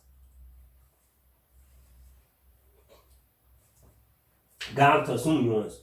Mas faço-vos saber, irmão, que o evangelho que por mim foi anunciado não é segundo os homens. Paulo está falando que o evangelho que por ele foi anunciado não é segundo os homens. Eu quero ser bem claro aqui, quero dizer uma coisa para vocês, ouvintes do evangelho da graça, da palavra de Deus. O mesmo que aconteceu com Paulo é o que acontece com os homens que hoje recebem o evangelho da graça. O evangelho que nós estamos anunciando não é segundo os homens. Nós não aprendemos de homem algum. Não foi homem que ensinou nós não aprendeu em bacharel em teologia, nós não aprendeu em mestrado, nós não aprendeu em doutorado, nós não fizemos curso para aprender esse evangelho. E esse evangelho que nós ensinamos hoje não é segundo os homens. Mas vocês vão saber por quê.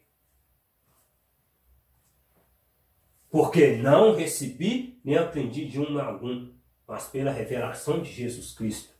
Glória a Deus. Quem me revelou foi Cristo. Não foi nenhum professor de escola dominical, não foi nenhum professor de bacharel em teologia, assim como eu estudei 4 anos em bacharel em teologia, e quando Cristo me entregou essas revelações, Ele disse para mim que aquilo que eu aprendi em 4 anos, que aquilo que eu não tinha aprendido em 4 anos, Ele ia me ensinar com menos de 4 horas de relógio, e foi o que aconteceu. Dentro de poucas horas, Cristo me revelou o evangelho da graça, outrora a qual prego hoje. Por quê? Porque não recebi nem aprendi de homem algum, mas pela revelação de Jesus. Quando Paulo estava falando essas palavras, eu creio que Paulo não estava falando isso só para ele. Eu creio que o Espírito de Deus já sabia que no futuro, por causa do engano dos homens abomináveis, por causa da corrupção dos homens, por causa do engano dos homens, o evangelho da graça ia tornar-se revelado. E hoje Cristo está levantando ele das cinzas. Aleluia. E hoje Cristo está tirando do meio das garras dos lobos cruéis, dos homens corruptos, aqueles que estão presos nas doutrinas e nos preceitos do homem, que têm se tornado escravos de pastores, escravos de homem, para obedecer jugo de homem. Cristo hoje revelando o evangelho da graça, a qual nós que não somos dignos, não somos merecedores, para o quê? Para tirar as algemas. Por quê? Porque os pastores, os homens, colocam o quê? Colocam algemas, colocam as pessoas para ser escravo dele. Nós estamos fazendo o quê? Através da revelação do evangelho de Jesus Cristo, o evangelho da graça, tirando da escravidão, libertando da escravidão. Porque o que acontece? Quando você se afasta de uma denominação que serve o cristianismo, a primeira coisa que eles falam com você é o que? Desviou. Ela desviou dos caminhos do Senhor. Se morrer daquele jeito ali, vai para o inferno. Mentira.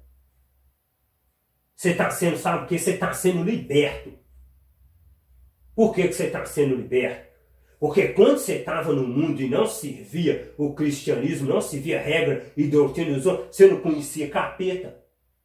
Você não conhecia demônio, você não conhecia diabo. Você foi conhecer quando? Você foi conhecer quando você entrou lá dentro. Só que Cristo agora está te revelando a verdadeira verdade. O que ele está fazendo? Ele está te libertando do jugo da escravidão. E então, quando você sai do meio deles e passa a servir o evangelho da graça, você está sendo verdadeiramente liberto. Porque o que a palavra diz? E conhecereis a verdade, e a verdade vos libertará. Então, a partir do momento que você passa a conhecer a verdade, é aí que você está sendo liberto. Você não está desviando. Você está sendo liberto. Você está deixando o quê? Você está deixando de servir o homem para servir ao Cristo glorificado. Oração. Nós vemos que no cristianismo, no sistema religioso, tem oração. Você precisa ficar pedindo oração para o pastor, você precisa ficar fazendo campanha de oração para receber algo, você precisa de gritar, você precisa de subir nos montes para buscar a Deus em oração, você precisa de jejum e oração de 21 dias, quando não é de 21, é 30 dias, isso quando você não esforça e tenta os 40, como Jesus lá no deserto, jejuou e orou durante 40 dias. Oração. Você é o sacerdote na graça. Nós não precisamos de pedir oração para ninguém. Por quê? Porque o véu já foi rasgado e nós temos plena liberdade para entrar. Olha o que diz em Hebreus 4,16. Paulo escrevendo aos Hebreus. Cheguemos, pois, com confiança ao trono da graça, para que possamos alcançar misericórdia e achar graça, a fim de sermos ajudados em tempos oportunos. Cheguemos, pois, com confiança ao trono da graça. Ao trono da graça. Cheguemos, pois, com confiança ao altar do pastor? Não. Não, ao trono da graça, para que possamos alcançar misericórdia e achar graça, a fim de sermos ajudados em tempo oportuno. O que ele está falando com isso? Que você pode chegar com confiança ao trono da graça, ao trono do Senhor, para que você possa alcançar misericórdia e achar graça a fim de ser ajudado em tempo oportuno. 1 Pedro 2,9. Mas vós sois a geração eleita, o sacerdócio real. Olha o que ele está falando. Ele está falando que nós somos a geração eleita e que nós somos o quê? O sacerdócio real. Se ele está falando que nós somos o sacerdócio real, nós somos sacerdote. E se nós somos o sacerdote, o que acontece? É nós agora que entramos diante de Deus, intercedemos e buscamos a Deus. E fazemos a nossa oração. A nação santa, o povo adquirido, para que anuncieis a virtude daquele que vos chamou das trevas, para a sua maravilhosa luz. Então, na graça, você é o sacerdote. Entre diante de Deus, busca a Deus, peça a Deus aquilo que você necessita e Deus vai te conceder. Amém. O véu já foi rasgado. No cristianismo, quando você se obedece à lei, o véu está posto sobre você. O véu não foi rasgado. Por que o véu não foi rasgado? Porque você não enxerga a verdade. Tudo que o homem fala, você diz assim seja, você diz amém, você concorda com tudo, mas você não procura examinar para ver se é verdade. Tudo que os homens dão, você come, você anda pela cabeça dos homens, anda pela cabeça do povo. O véu não te deixa você ver nada, por quê? Porque você está na lei. Só quando o véu é tirado que você passa a enxergar. Por quê? Porque quando o véu é tirado, você tem a oportunidade de o quê? De entrar dentro do santuário, o qual Cristo entrou por nós. Marcos 15, 37 e 38. E Jesus, dando um grande brado, expirou, e o véu do templo se rasgou em dois, de alto a baixo. Quando Jesus morre na cruz do Calvário, o véu rasga em dois, de alto a baixo, para que o quê? Para que nós tenhamos liberdade para entrar diante do trono da graça para falar com o nosso Cristo ressurreto. Mas, 2 Coríntios 3, 14 e 16, mas os seus sentidos foram endurecidos, porque até hoje o mesmo véu está por levantar na lição do Velho Testamento, o qual foi por Cristo abolido. Aqui está falando que o véu já foi o quê? Por Cristo abolido. E aonde está o véu? Na lição do Velho Testamento, na lei de Moisés. Mas já foi abolido por Cristo. 2 Coríntios 3, 15 e 16. E até hoje, quando é a lei de Moisés, o véu está posto sobre o coração dele.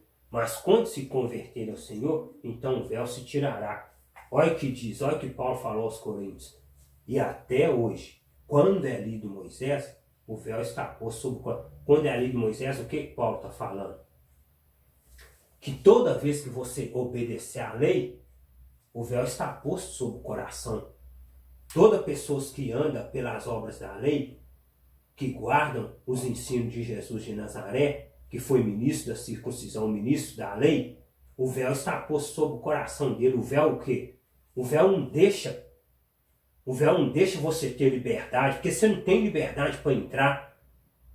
Você tem que ser o quê? Você tem que ser conduzido e guiado pelo homem. O homem que tem que interceder ao seu favor. Mas quando você se converter a Cristo, então o véu se tirará. E como que se converte a Cristo? Aceitando o evangelho da promessa, aceitando a promessa da graça, a palavra revelada, o evangelho que está com Paulo, o evangelho da graça. Mas quando se converterem ao Senhor, então o véu se tirará. Um grande engano que ensina é que você converter ao Senhor quando você levanta a mão e aceita Ele como seu Salvador. Engano. Sabe quando você se converte ao Senhor?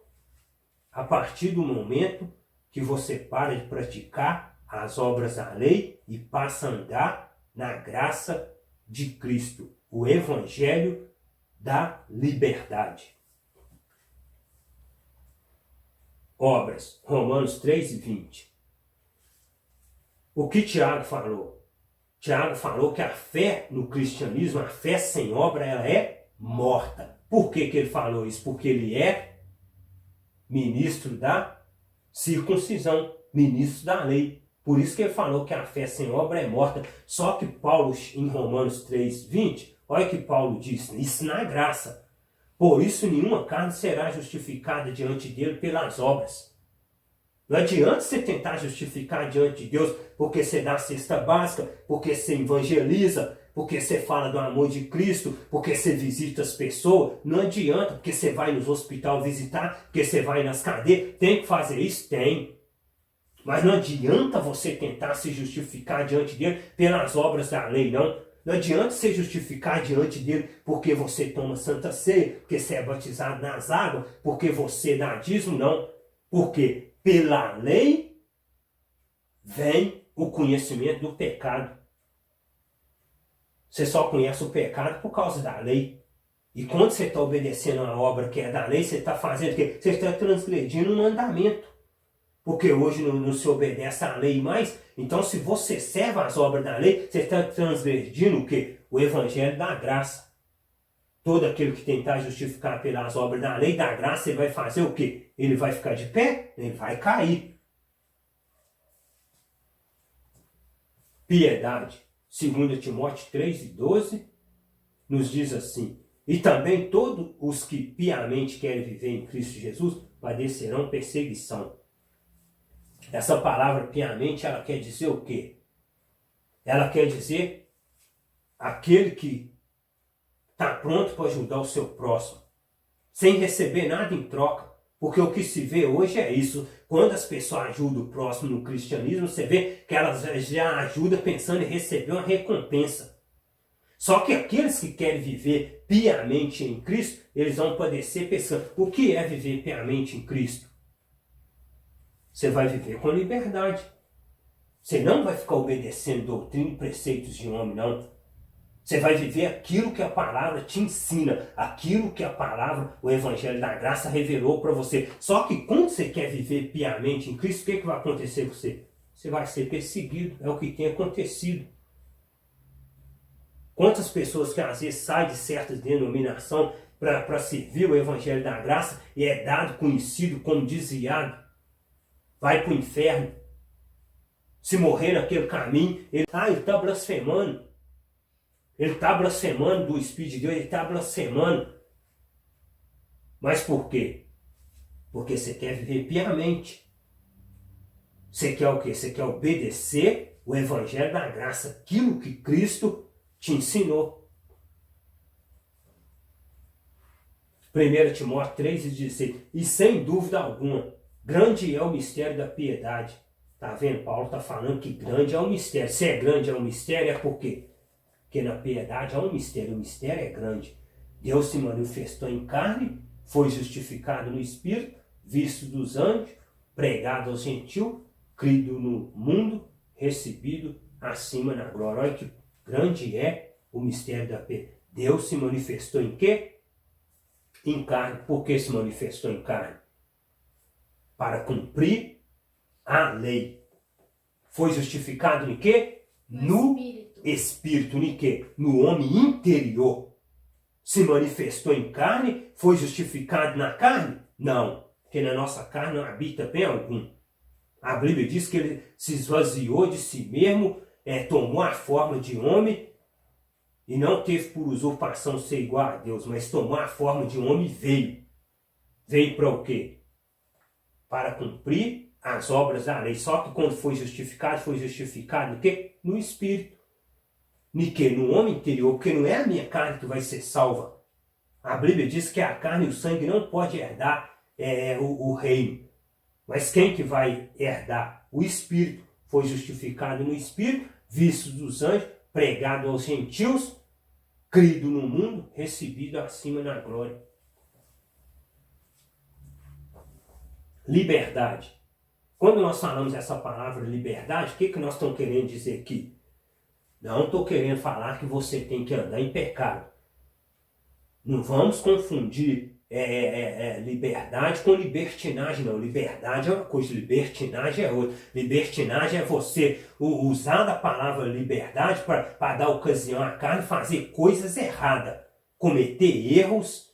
Essa palavra quer dizer libertinagem. Liberdade é o quê? Liberdade quer dizer o quê? Que você foi liberto de uma escravidão. E conhecereis a verdade vos libertará. Essa palavra liberdade quer dizer o quê? Libertará. Você foi liberto. Estais, pois, firme na liberdade com que Cristo nos libertou? E conhecereis a verdade vos libertará. Você vê que essa palavra liberdade, ela está ligada dentro de libertar, que Cristo nos libertou. E não torneis a colocar-vos debaixo do jugo de quê? Servidão. O que é servidão? Escravidão. Então a liberdade ela é o contrário de escravidão. O que o sistema religioso faz? O que o cristianismo faz? Escraviza o homem. Você só serve se você obedecer isso, aquilo e aquilo outro. Se não for assim, não serve. Você só serve se você for obreiro e fazer a obra. Se não for assim, não serve. Você só é reconhecido se você fazer algo. Se você não faz, você não é reconhecido. Estais, pois, firme na liberdade com que Cristo nos libertou. Por que Cristo nos libertou? Porque nós conhecemos a verdade, passamos a conhecer a verdade. E não tornei colocar-vos debaixo do jugo da escravidão. Que jugo que é esse da escravidão? Doutrina, preceitos e costume dos homens. E conhecereis a verdade, e a verdade vos libertará. Liberdade. Você só vai ser posto em liberdade quando você conhecer a verdade. Enquanto você não conhecer a verdade, você vai ser escravo do cristianismo, escravo dos homens, escravo do sistema religioso. O intercessor. No cristianismo, quem intercede por ti é quem? É o homem. Ora para mim. Ora para mim que eu estou enfermo, que eu estou com a dor, que sim. Ora para fulano de tal, que ele está assim. Não estou falando que você não tem que pedir oração, não. Mas estou falando que na graça você já tem quem intercede por você. Quem intercede por nós. O Espírito Santo. Romanos 8, 26 e 27.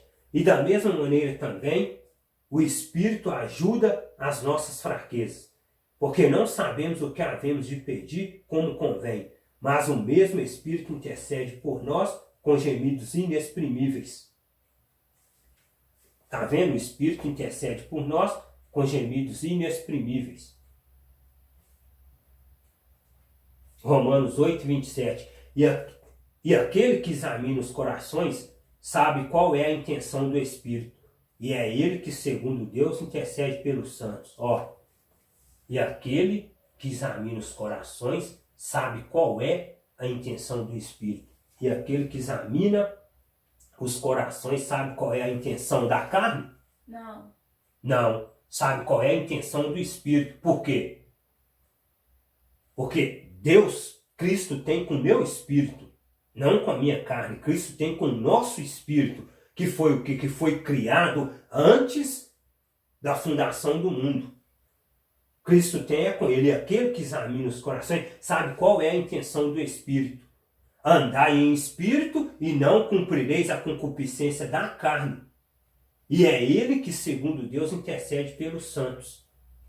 É ele que intercede por nós, não é o homem que intercede por mim. Quem intercede por mim é o Espírito. Quem intercede pelos santos é Cristo.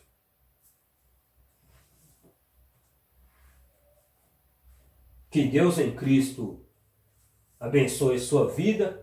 E eu quero agradecer ao Senhor por este maravilhoso estudo que aqui, foi compartilhado com os ouvintes. E que você possa fazer um bom proveito desse estudo e nos seus comentários, naquilo que você não entendeu, ou que você acha que nós ainda não falamos segundo a revelação da graça, possa também estar compartilhando conosco para que nós também possamos estar aprendendo um com o outro e assim Cristo nos revelando aquilo que é da sua vontade em nome do Cristo. Amém? Amém. Glória a Deus.